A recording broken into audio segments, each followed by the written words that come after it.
Olá, seja bem-vindo ao podcast 6 e meia. Eu sou o Rafael Godoy e no programa de hoje nós vamos falar sobre paternidade ativa. Para isso, convidei o colunista e embaixador da Pais e Filhos, o Beto Bigatti, o pai Mala, que também falará sobre outros assuntos relacionados à paternidade e sobre também o seu livro. Antes de começarmos essa entrevista, convido você para deixar o seu like, ativar o sininho, acompanhar o nosso material no YouTube. Se você quiser acompanhar a entrevista apenas em áudio, também está disponível nas principais plataformas de podcast e o link delas está na descrição desse material.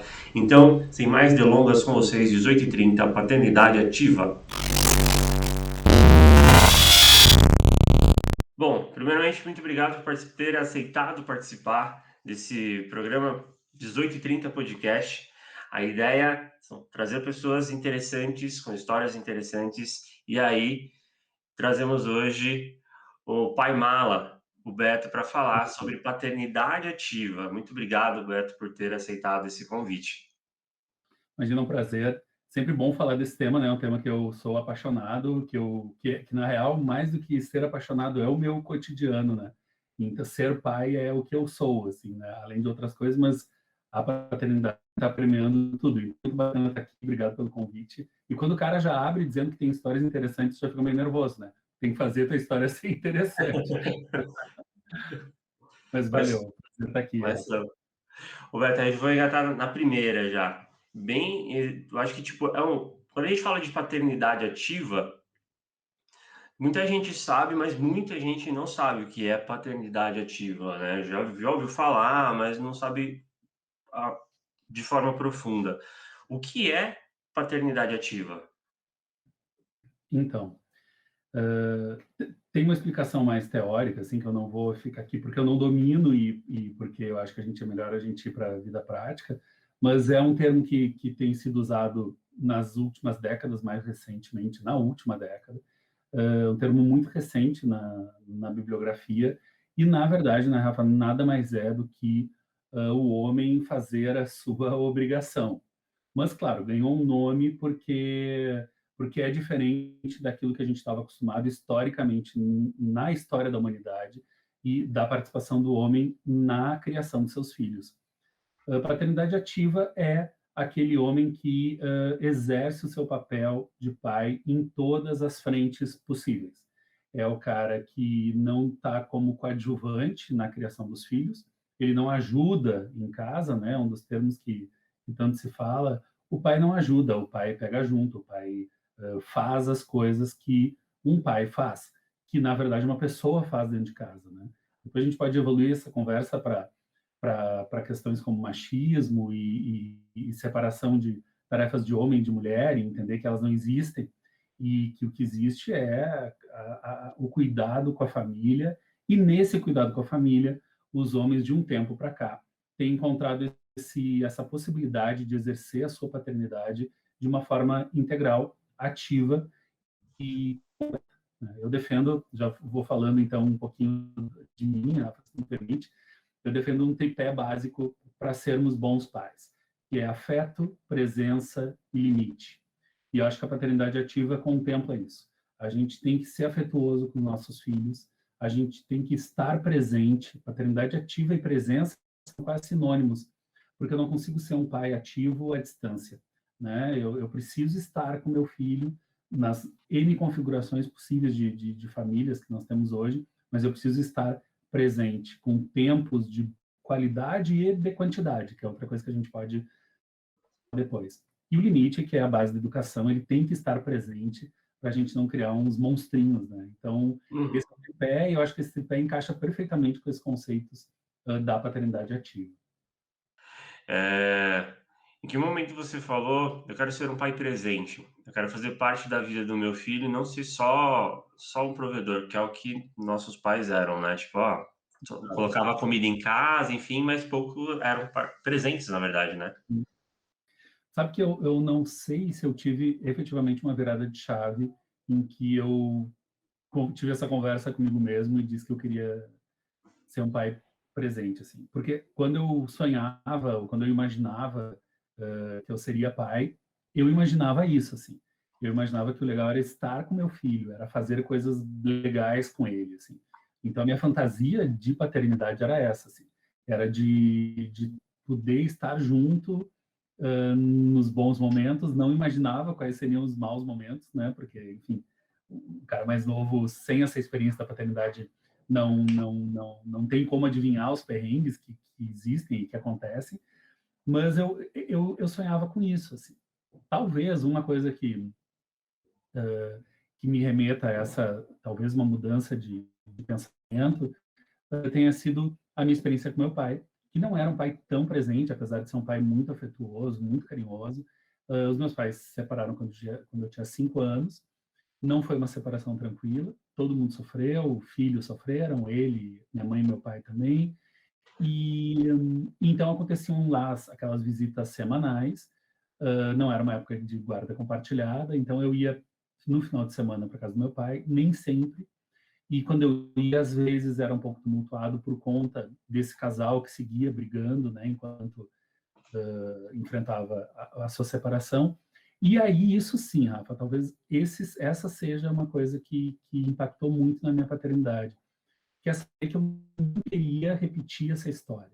Eu não queria trazer esse ambiente conturbado, pesado, duro, assim, para minha família. Então, claro, né, eu não me separei, espero que isso não aconteça, mas assim, o que eu queria era criar uma base sólida para minha família, para que a gente pudesse, se passasse por dificuldades, passar da melhor forma possível. Mas, então, isso fazia necessariamente com que eu tivesse de estar presente, que eu atuasse em todas as frentes possíveis da paternidade. Talvez isso, sim, essa separação tão dura dos meus pais tenha impactado diretamente na forma como eu sou pai hoje. E aí, é, dentro dessa separação, o seu pai ele acabava não sendo tão presente, você identificava isso, então, tipo, não, isso aqui eu vou fazer diferente quando eu tiver meu filho. Não, isso aqui eu... Sabe que não assim, eu tinha 5 anos, aí claro, isso eu vivia até a minha adolescência, né, Aham. porque foi uma separação complicada, eles ainda estavam atritados, assim, nunca tiveram, depois da separação, nunca mais tiveram uma relação tranquila. Então lá atrás, quando eu era muito pequeno, eu não tinha essa visão, mas sabe quando tu tem uma coisa dentro de ti que diz assim, eu pode ser melhor do que isso, tem que ser melhor do que isso, entendeu? Então, eu te diria que esse foi o pensamento que, quando eu já adulto, então, né, quando eu casei com a Luciana, era um sentimento que permeava tudo, assim. Tanto assim, meu casamento, eu sabia que ele podia ser melhor do que aquele que eu tinha presenciado por 5 anos ali dos meus pais, e sabia que a minha relação com os meus filhos podia ser também mais intensa, mais honesta, mais leve, porque a verdade é essa, né? Assim, quem estava se separando era o casal, né? Os filhos não se separam e os pais não se separam dos filhos. Então, mesmo que eu não passe por essa experiência, isso eu tinha muito claro, que eu precisava ter uma experiência bacana e criar vínculos para o resto da vida com eles. Né? Legal. E você acha que quando o, quando o pai descobre, né, que ele vai ser pai, né, o homem descobre que ele vai ser pai, a cabeça muda a princípio ou demora um tempo ali para a ficha cair? Eu falo isso um pouquinho me colocando como exemplo, é, e aí depois a gente até pode bater um papo mais ali específico sobre isso, porque tipo assim, a minha esposa era lindo ver ela sentindo toda a gestação e tal. Mas, e eu falava pra ela, eu não tô sentindo isso, eu acho lindo, né? Eu fazia de tudo ali, mas eu não tava sentindo com ela, né? Aquele momento. Pra mim, praticamente, eu falo bastante pra ela, pra mim, a chave de pai virou quando eu peguei minha filha no colo. Eu falei assim, nossa, agora eu sou pai, agora o negócio mudou. E aí, pra mim, eu senti que minha cabeça mudou. Você tem esse momento também de tipo, ó, a partir do nascimento do filho, a cabeça do homem muda, as metas mudam. E tu sabe que isso, inclusive, né, isso que tu tá falando, os homens se cobram muito, né, porque não estão na mesma vibração da esposa que está grávida, que está sentindo tudo dentro dela.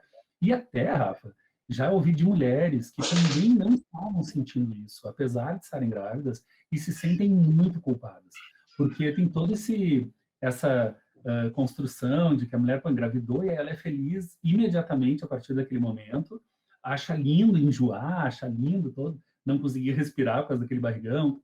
Essa romantização da gestação acaba criando um peso muito forte, tanto para mulheres quanto para nós, né?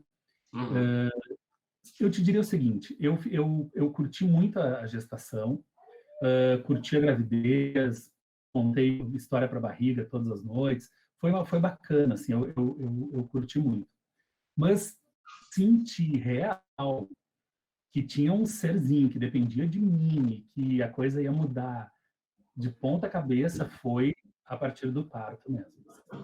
Sabe? Foi na maternidade, assim, primeiro que quando o Gianluca nasceu, né, que é o meu de 15, eu fiquei muito chocado, porque era a pessoa mais igual a mim, sem ser eu que eu tinha visto na vida, assim. Veio aquele bebê com aquela cara inchada, assim, eu disse, meu Deus, eu fiquei meio chocado.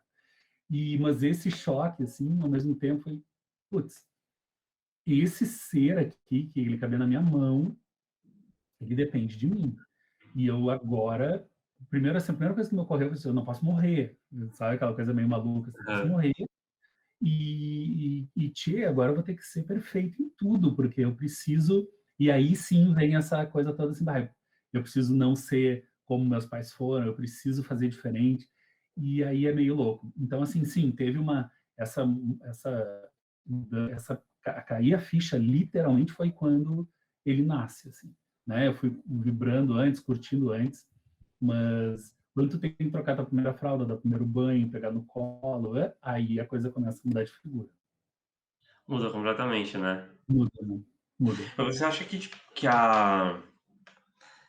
essa experiência, eu acho que você falou, você foi bem próximo, né? Tipo, quando eu peguei ali no colo, acho que foi quando mudou ali, né? Falei assim, não, ó, agora tem alguém pra cuidar.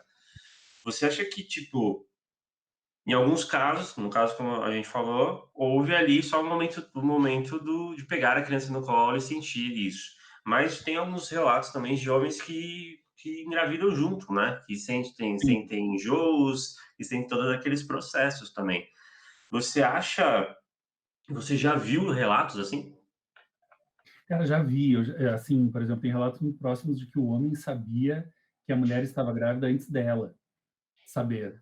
Eu tenho um pouco essa sensação, assim, que eu sabia que a Lu estava grávida antes dela saber. Assim. E porque eu acho que a mulher realmente muda, assim, sabe? Na minha cabeça muda, e eu acho que ela mudou na gravidez, e eu acho que dá para perceber. Então, né? Claro, óbvio, né? Tem intimidade com a tua parceira, tudo, mas é uma coisa perceptível.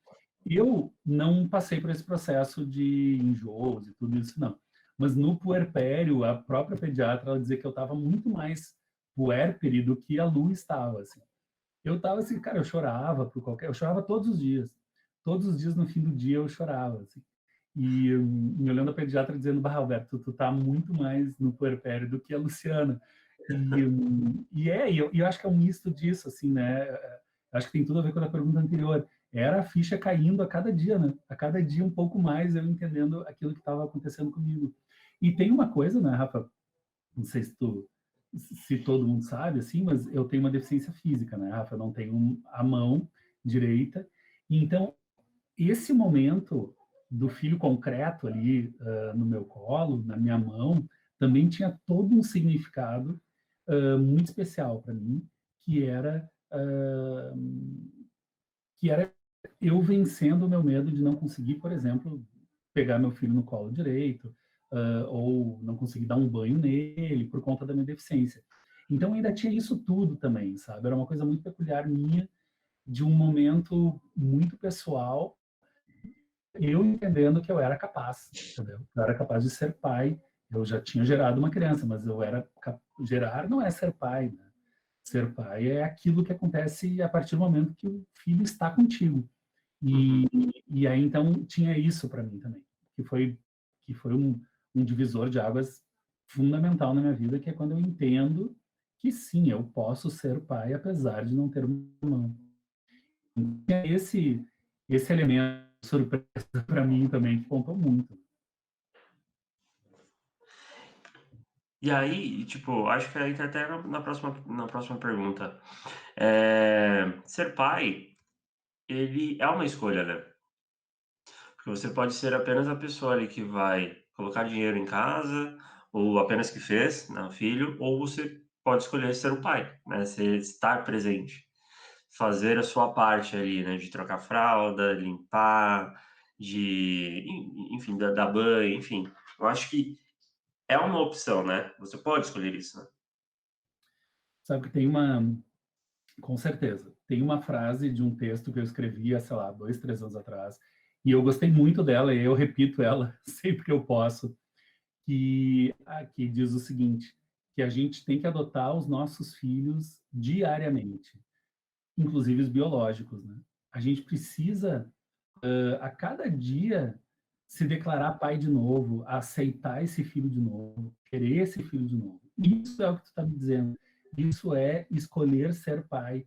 E como é um troço que é diário, porque a cada dia teu filho muda, aí depois tu vai ver, hoje tu tem uma menina, se tu tiver um outro filho, tu vai entender que o outro filho é completamente diferente desse, entendeu? E eu acreditava que não, achei que eles iam ser muito parecidos, e não. Cada criança, é um ser humano diferente, portanto, uma nova escolha de ser um pai diferente, porque o pai que tu está sendo hoje para tua filha, escreve o que eu estou dizendo, não é o mesmo pai do teu segundo filho se tu tiver um segundo filho.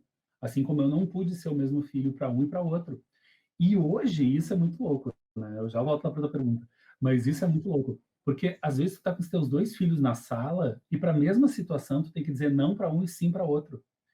E não tem nada a ver com preferência. Não, tem a ver porque um está preparado para ouvir sim e o outro não, entendeu?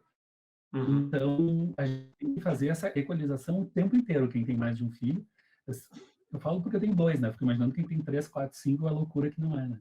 Então, sim, ser pai é uma escolha neste sentido, né? A gente tem que cuidar quando a gente fala isso, Rafa, porque a gente está num país em que os homens ainda se sentem no direito de escolherem no mau sentido. Ou seja, escolherem não aceitar, não assumir o seu filho, né? Fugir, literalmente fugir dessa responsabilidade. Então a gente está num país que tem números de mães solteiras, mães solo absurdos, assim. E não por escolha própria, né? Porque se for por escolha própria, maravilha, a vida que segue. Mas porque os homens fugiram desse vínculo com o seu filho, vão pagar um preço muito alto. Provavelmente, claro que o filho vai ficar marcado, mas provavelmente vai marcar esse cara muito mais. E, e isso é um tema que eu acabo falando muito no livro também, porque muitas mães solo me procuram para tentar entender o que passou na cabeça daquele cara que, quando ela disse que estava grávida, com uma relação há pouco recente ou uma relação mais longa, simplesmente fugiram. Então, nesse sentido, a tua pergunta é ótima, porque ela vai para uma escolha saudável de paternidade, ela existe, ela é diária. Mas o que a gente não pode não ser pai da forma mais dura que há, que é simplesmente não assumindo o seu filho, ou pior, não sei se pior ou não, cara, mas o cara que está dentro da sua casa e não assume o seu filho. Deixa tudo para a mulher, deixa tudo para a companheira, e ela que se vire, ele está ali para prover. Que é esse modelo que tu fez referência antes, né, Rafa? É um modelo que não faz mais sentido, né? Sim.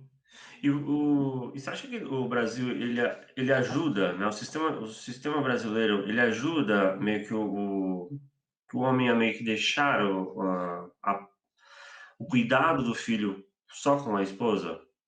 Porque um ponto é, eu acho que quando a criança nasce, né, é um momento muito complicado para a vida do casal, porque é um momento novo para os dois, não só para a mulher, né? E aí, o homem, em muitos casos, eles têm apenas 5 dias ali para dar o suporte que a mulher precisa, e a gente sabe que ela não é só 5 dias, né? A fase ali pós-parto, ela é muito extensa em alguns casos. E aí, recentemente, quando eu tive até minha filha, quando você participava daquele cursinho de maternidade, se você apresentasse para a empresa, acho que algumas empresas associadas, tinha 15 Uhum. dias, né? Isso. Você acha que o sistema brasileiro, né, quando fala de paternidade, ele ajuda o pai a falar assim: ah, não, meu, vou ficar 5 dias lá, vou tomar uma cerveja, vou sair para jogar bola, não é para cuidar do meu filho. Uhum. A tua pergunta é já traz a resposta nela, porque é isso, né? Não ajuda de forma nenhuma, mas eu te diria que é um conjunto de fatores, né? A licença paternidade de 5 dias é patética, né? Na minha empresa, para tu ter ideia, a licença paternidade é de 5, mas a licença por morte de algum familiar é de 8 dias. Então, ok, né? Ninguém está dizendo que a morte não é um problema, mas vamos combinar que tem alguma coisa mal balanceada aí, né? Quando vai para esse prazo de mais 15, 20 dias, né? Já é um, já é um lucro, né? Já é um alento, assim, o cara já pode ficar presente um pouco mais, porque me parece o seguinte, né? Não sei se tu concorda comigo, mas a licença paternidade, ela é, óbvio, né? Para a gente ter em casa, para a gente cuidar do filho, mas eu acho que ela é muito também para a gente cuidar da mulher. Ela tá precisando, porque o bebê, ele é meio ali nesse início, né? Por mais que a gente fique tão assustado enfim, seja tudo tão desconhecido, né? Mas a mulher tá precisando muito do nosso apoio. Ela vai ficar mais cansada do que a gente, e a gente tem que estar ali presente para isso. Eu costumo dizer que a licença paternidade é muito para seguir caindo a ficha do homem e para a gente ajudar a mulher que está precisando da gente. A estrutura burocrática do país é voltada para o homem provedor. Vai lá, fica 5 dias, se tu quiser aproveitar desses 5, tira 3 para ti e deu. E aí depois tu volta para cá para produzir, para render, para levar dinheiro para dentro de casa. Isso é o que a gente tem, mas isso, né, Rafa, é uma manifestação do que é o nosso, é o termo que todo mundo cita, né, eu vou citar também, o nosso machismo estrutural, em que este é o comportamento esperado para o homem, que ele fique ali os 5 dias, que ele volte reclamando, né, não aguentava mais ficar em casa, e que ele siga produzindo, né. Junto com isso, então, a mulher é vítima disso também, e às vezes ela reproduz esse machismo. Então, muitas vezes, o que a gente ouve da avó, da mãe, ainda bem que o pai voltou para a empresa porque ele só estava atrapalhando. Não estava atrapalhando, eu acho que é uma forma de... As famílias têm que encontrar uma forma para que esse homem não atrapalhe, para que essa mulher deixe esse homem ser pai e para que a coisa funcione, né? Então, isso é uma coisa que eu insisto muito, eu faço palestras, fazia mais, né, antes da pandemia. A mulher também, assim como ela cobra mais participação do homem, a mulher tem que deixar o homem ser pai. Ela tem que deixar se ele não vestir perfeitamente a criança, não tem problema. Mas se ele não fizer a fralda mais impecável, ele vai aprender fazendo, né? Ele vai aprender dando banho. Eu costumo brincar que a gente não vai matar o nosso filho, né? A gente não vai afogar ele na banheira sem querer, entendeu? Ela pode confiar, isso a gente vai fazer direitinho. E se a meia não combinar com a bermuda, também ninguém vai morrer. E isso faz parte. Eu acho que a cultura machista a gente também muda a partir da nossa casa, deixando o homem fazer do jeito dele, que vai ser diferente, e te digo mais, por que não esse jeito do homem não pode ser melhor do que o da mulher em algumas coisas, eventualmente, e não tem problema, né? Porque cada um faz do seu jeito. O que importa, o que realmente importa para mim, é que o casal tenha essa clareza, esse diálogo, que possa discutir essas coisas e, dessa forma, viabilizar uma participação maior do homem, né? Então, sim, a estrutura é feita para que o homem volte para a fábrica e produza, e é o nosso papel combater isso. Sim, e você acha que tem alguma você acha que tem alguma técnica ou alguma dica para os homens que vão ser pais, estão no processo ali de gestação, para que eles possam se tornar pais melhores? Cara, que pergunta difícil essa. Talvez, porque assim, ó, boa tua pergunta, nunca ninguém tinha me feito essa pergunta. O que me parece, assim, né? Eu vou para um lugar comum, assim, de que a mulher brincava de boneca, foi sempre incentivada a ser mãe, todo mundo falava em maternidade com a mulher e com o pai muito pouco, né? Apesar de ser lugar comum, eu acho que procede, eu acho que faz parte mesmo da nossa cultura, fez parte da minha, da tua, e talvez faça ainda algumas gerações dos nossos filhos. Então, talvez o cara, ele esteja muito assustado. e ele não tenha muito com quem conversar, porque, não sei se tu concorda comigo, mas homem ainda tem esse bloqueio de falar dos seus medos, da sua tristeza, dos seus problemas pessoais para outro homem, né? Fala super Uhum. de algum problema na empresa, de uma reunião que não foi boa, de uma, sei lá, da produção que caiu, mas não consegue dizer que acordou triste, que está angustiado, que está com medo de ter desapontado a esposa. Isso é muito mais difícil para o homem falar. Então, talvez passe por esse diálogo mais aberto, ou com seus parceiros, com seus amigos, ou com a sua esposa, dessas dificuldades, de assumir que não sabe bem como é que vai ser, que tem medo de não ser bom, porque tem isso também, né? A gente é educado para ser, não sei se pode falar aqui, mas para ser fodão. A gente vai ser líder, né? A gente vai ser CEO da porra toda. E será que a gente vai ser um pai assim também? A gente não sabe. E a gente tem medo, e a gente tem medo de falhar. Então, assim, pensando agora, assim, com essa pergunta que eu achei muito boa, talvez esse seja um bom caminho, assim. A gente poder assumir as nossas inseguranças, poder conversar muito com a nossa esposa. Quando nascer o nosso filho, quando ele entender, a gente poder dizer para ele: "Bah, o pai realmente se passou nesse momento", assim. Isso eu faço muito com os meus filhos. Se eu erro a mão em tirar o computador por muito tempo, se eu dou um castigo que não era o caso, se eu fico bravo numa situação além do que eu precisava, eu faço questão, e não é nenhum mérito meu, acho que é a obrigação de todo pai. Faço questão de voltar lá em outro momento e dizer: "Bah, olha, Gianluca, desculpa, pai, eu estava nervoso naquele momento, fiquei muito bravo, não era o caso".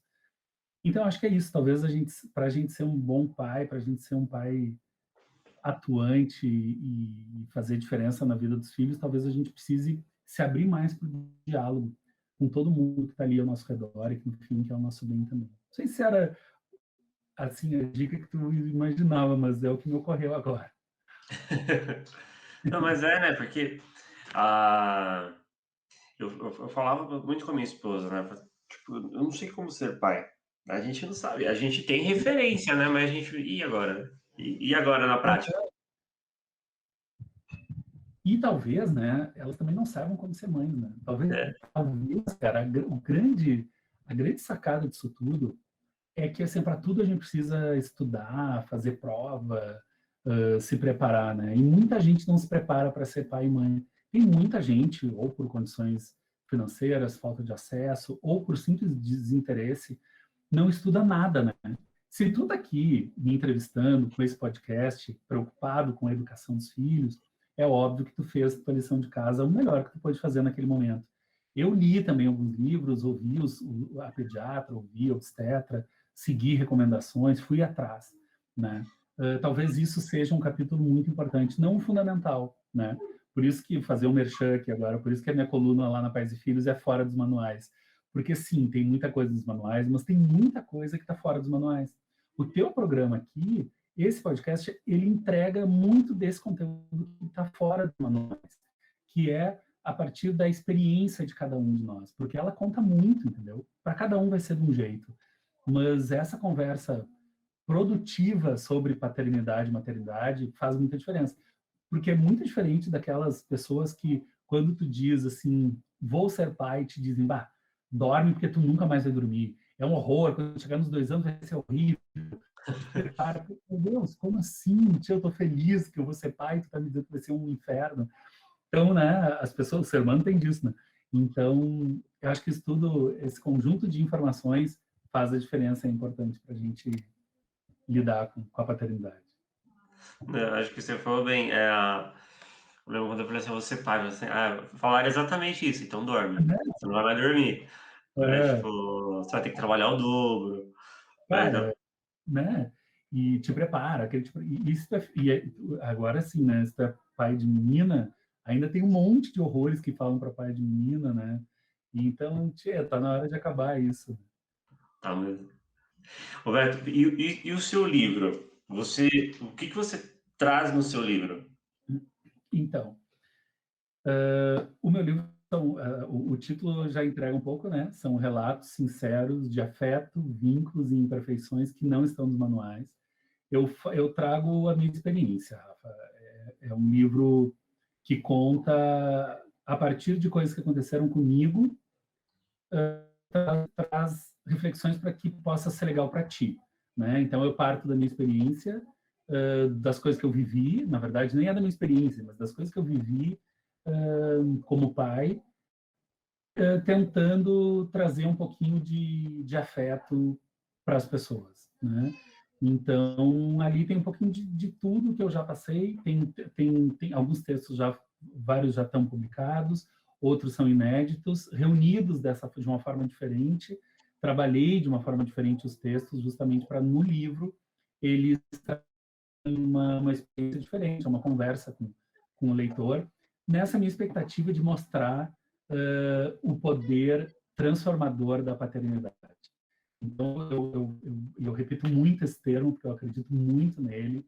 Quando o cara se permite, Rafa, se transformar, a paternidade é um catalisador, putz, não tem igual. Não tem igual. Foi assim comigo, é assim com muitos homens que eu converso, e a ideia do livro nasceu dessa minha vontade de levar esse poder transformador mais longe possível. Assim. Então, no livro tem isso, assim. Tem as minhas histórias, tem as histórias que aconteceram comigo nesses 15 anos de paternidade. Já estou quase um ancião da paternidade. O cara fica já, né, cabelo branco, enfim. Mas também isso é legal dizer, assim, sabe? Filho adolescente, a gente acha que vai ser muito difícil, e é muito diferente do que tu, que tem uma menina de 1 ano e meio. É muito enriquecedor também. O cara aprende muito. Todo mundo já foi adolescente, então um exercício de empatia permanente. E eu acho que é isso, assim, sabe? Pegando essa frase o livro, acho que ele é um exercício de empatia nesse sentido. Assim. Eu entrego as minhas histórias, o leitor faz o que ele quiser com elas, mas eu acho que descomplica um pouco os sentimentos que estão envolvidos, entendeu? Na paternidade. Acho que é isso. Legal. E hoje quem te acompanha mais nas suas redes sociais? É mais a mãe? Você vê que tem muito movimento de pais também já. Cara, então, é muito engraçado, né? O que a gente falou antes da dificuldade do homem de falar sobre os seus sentimentos, né? Nesses sentimentos entram os afetos, né? Os afetos com os filhos, com a esposa, enfim. E então, por incrível que pareça, eu tenho muito mais mulheres que me homens, né? Os índices nas métricas das redes sociais e onde eu tenho esse controle, eu vejo que tem mais mulheres me acompanhando. Eu percebo assim, quando é um texto mais eu não te digo mais racional, porque não tem um texto racional, mas quando é um texto mais pontual sobre a paternidade, os homens escrevem bastante. Comentam, me mandam direct, rola uma troca maior. Quando é um texto declaradamente sobre um sentimento, uma sensação minha, alguma coisa que está me movendo naquele momento, e um pouco mais afetivo, os caras têm bloqueio. Então, diminui o número da participação masculina de uma forma importante. Assim, eu percebo claramente muito mais mulheres se expressando nesse momento. E esse talvez seja um dos papéis do livro também, que eu não citei antes. Poder falar, por isso que afetos é uma das primeiras palavras do título, né? Porque para mim o afeto é muito importante. Ele ajuda o homem a ser pai de uma forma muito nos tranquiliza muito, porque é isso assim, né, Rafa? O teu pai, o meu pai, eles não podiam ser tão afetuosos, né? Não podia fazer um carinho, mas assim, falar, tinha muito pai que não dizia, né, que amava o filho, não podia, sei lá, fazer carinho, pegar no colo, que era uma coisa, não dava, né? O homem era aquela coisa dura, né? Então, por isso que eu defendo tanto o afeto, porque eu acho que ele é muito importante. Ele é um ingrediente que realmente faz muita diferença na maternidade também, mas para a mulher exercer o afeto é muito mais tranquilo. Para o homem é um exercício novo. E aí eu vejo isso, entendeu? Eu falo talvez mais eu falo para todo mundo, mas assim, as mulheres talvez me deem mais retorno do que os homens no momento dessa troca, por conta disso. Talvez seja um reflexo dessa dificuldade. Quando eu falo da minha deficiência, por exemplo, alguns textos eu falo só mais da deficiência, claro, ligada à paternidade, porque para mim as coisas andam muito juntas, né, uma da outra. Mas aí quando eu falo da minha deficiência como plano principal da, da, da crônica, os homens também se sentem mais à vontade para comentar, porque é uma coisa que talvez não é bem ameaçar, entendeu? Mas talvez eles se sintam mais à vontade porque não precisa, assim, de uma intimidade tão grande, entendeu? Aham. Não precisa. Ele não se expressa sentimentalmente, né? Ele vai mais na É, opinião, tipo, ele isso, entende, compreende, mas ele não precisa soltar o que ele tá sentindo, né? Que eu acho que é exato. tipo, talvez ele acompanha, ele talvez vá falar com a esposa dele, mas chegar a interagir ali, dar É. o que falar, ele vai dar uma travada, assim, vão falar alguma coisa de mim depois. Tanto que às vezes, cara, eu recebo direct com essas mensagens mais íntimas, assim. E eu fico pensando, pô, por que tu não comentou lá uma mensagem bacana, entendeu? Um comentário legal. E eu fico pensando, pô, por que tu não comentou lá, né? Que aí mais gente a ver, né? Não, eu, cara, né? Mas eu fico pensando. Mas eu acho que também tudo bem, eu acho que é um exercício, entendeu? Tem que Uhum. respeitar o que o outro tá disposto a entrega do outro, né? Então eu levo super de boa, né? Legal. Beto, obrigadão novamente pela participação. Temos agora mais duas perguntas para a gente finalizar o nosso bate-papo. E aí são perguntas, vamos brincar com uma máquina do tempo aí. A Vamos primeira, ver. você vai, você vai poder, você pode voltar no tempo, encontrar com alguém e falar alguma coisa para esse alguém. Com quem que você se encontraria e o que você falaria para essa pessoa? Cara, outra pergunta muito boa, um exercício muito bacana, né? É assim, depois de tudo que a gente falou, né, não poderia, talvez eu tivesse outras pessoas que em outros momentos eu gostaria de falar, mas atualmente eu acho que eu me encontraria com meu pai, primeiro porque ele não está mais aqui, e depois porque eu acho que eu ainda tinha muitas coisas para dizer para ele, que eu não disse em vida, e coisas que eu só entendi que eu precisava dizer para ele depois que ele faleceu. Então, acho que eu voltaria para falar com ele e diria principalmente que eu tinha, assim, muito orgulho dele. Que eu, Legal. que eu acho que eu nem sabia que eu tinha ou não podia expressar esse orgulho. Então, talvez essa fosse a principal coisa que eu dissesse para ele.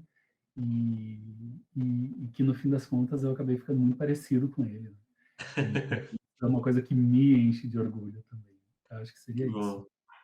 Legal. E você tem a possibilidade agora, Beto Mandinar, prever algo do futuro, né? Em algum momento alguém vai olhar esse vídeo e falar assim: olha, o Beto previu isso daqui. O que que você prevê para o futuro? Cara, eu prevejo que vai dar tudo certo, porque as famílias têm muito, a gente se preocupa muito, né? Os pais se preocupam muito com os filhos, com o que vai ser desses filhos, dessas crianças. E eu te diria assim, te entrega agora, porque agora é que esse guri, essa guria precisam muito de ti. Agora que eles são pequenos, eles precisam dos teus valores, eles precisam da tua segurança, do teu amor, eles precisam entender que tu ama eles, que tu te orgulha deles, e é agora, porque não adianta depois. Depois que eles forem grandes, chamar uns adultos e dizer, não, o pai sempre se orgulhou de ti, mas nunca deixou isso claro, pai. Pois então, a hora é quando eles são pequenos, desde o nascimento, primeira infância, adolescência, fazer esse trabalho, porque aí a mãe de Ná vai acertar. Vai dar tudo certo. A gente vai passar por dificuldades, porque toda família passa por dificuldades. Os filhos vão passar por dificuldades. Um dia eles vão ter que voar, né? Ao que tudo indica, a gente cria os filhos para o mundo. Sou contra esse conceito, mas é a real.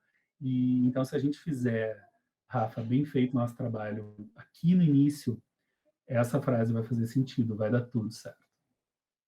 Legal.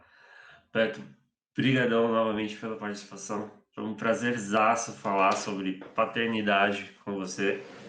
Eu que agradeço, eu adorei o convite e, enfim, e eu falo muito, então, né, se precisar falar mais, me chama que eu volto e falo mais. Legal, vamos sim. Acho que falar de paternidade tem muito assunto bacana pra gente poder explorar Muito. e são só coisas boas, na verdade, né? É, só coisa boa. Até porque até os problemas, sabe, Rafa, a gente dá a volta por cima, a gente resolve eles e fazem parte. Escrevi um texto ontem, anteontem, falando sobre essas pedras do caminho que a gente encontra e que a gente acha que são desvios de rota, né? Os problemas da vida, e talvez eles não sejam um desvio da rota, eu acho que a nossa rota talvez seja essa. E passar por essas pedras, passar por esses problemas, é o que faz a rota valer a pena, porque depois vem as conquistas e aí a gente consegue lidar, enfim. É meio autoajuda, pode até ser, mas eu acredito nisso.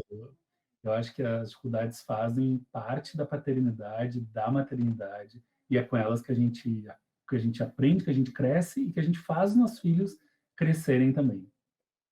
Com certeza. Eu tô nessa também. Eu acho É, que então, nas dificuldades que a gente se descobre ainda mais. exatamente.